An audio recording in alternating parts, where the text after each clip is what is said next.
Alors, dans ce chapitre, l'objectif va être de comprendre la notion de posture professionnelle en lien avec les principes déontologiques et le positionnement éthique du métier de CIP. Je partirai avec un exemple. J'ai croisé pas mal de CIP qui étaient collègues de loin ou de près.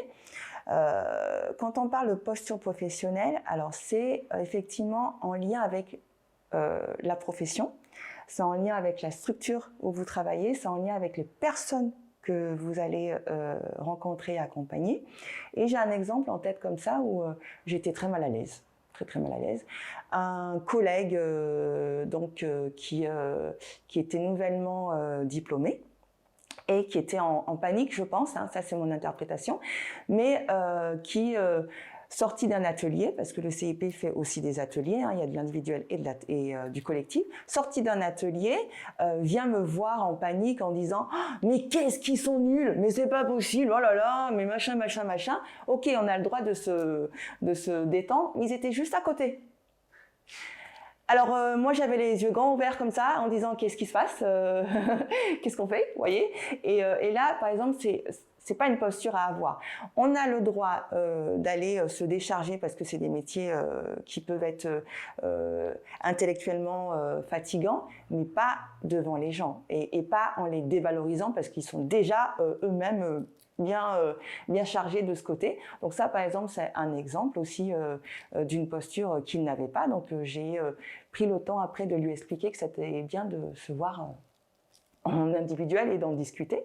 Donc ça, c'est quelque chose, faites attention. Parce que des fois, on peut avoir l'envie de parler, mais attention à où est-ce que vous le faites, quand vous le faites, avec qui vous le faites. C'est un peu comme l'entretien, qu'on verra plus tard. Donc ça, c'est un exemple où j'ai eu chaud. Donc, effectivement. Donc la posture professionnelle se distingue nécessairement de la vie privée. Hein, parce qu'on peut être hyper professionnel, mais dans sa vie, on se lâche, quoi. C'est sa vie privée.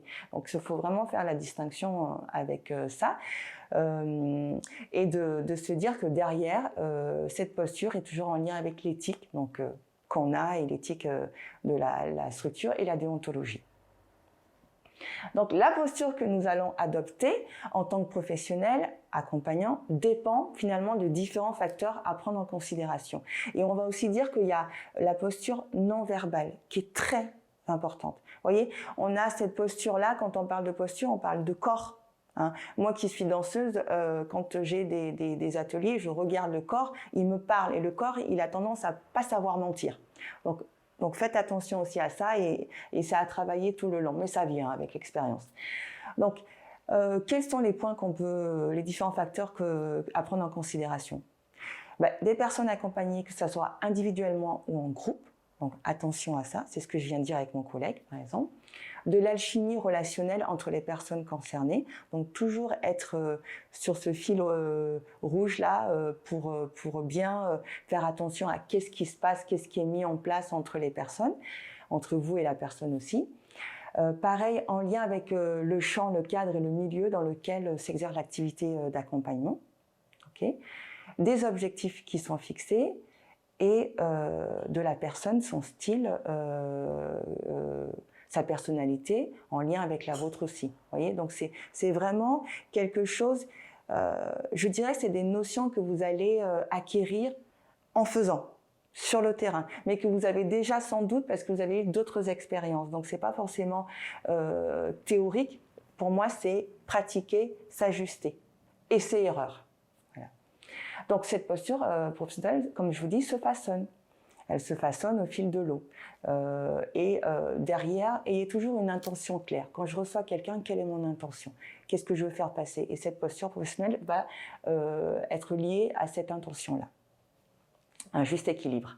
Donc ça va demander peut-être pour certains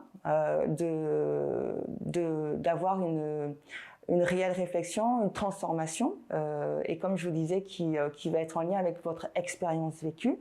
Et sur cette posture, moi, ce que j'aurais à vous dire, vous prenez pas la tête, baignez dans l'atmosphère où vous allez être, regardez, observez, faites en fonction de qui vous êtes aussi, ne vous dénaturez pas, mais il y a des moments où vous allez devoir vous adapter et donc ça amène à l'adaptabilité, l'agilité, hein, c'est des soft skills aussi qui sont importantes que vous développez au cours de votre vie hein, personnelle et professionnelle.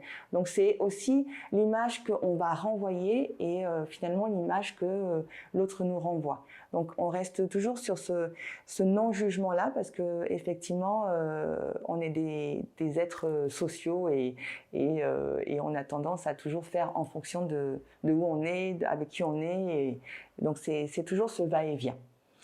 Donc j'espère que pour vous, cette posture, vous allez y réfléchir, l'adapter et la façonner au fil de l'eau. Ça fera aussi votre identité professionnelle. Merci à vous.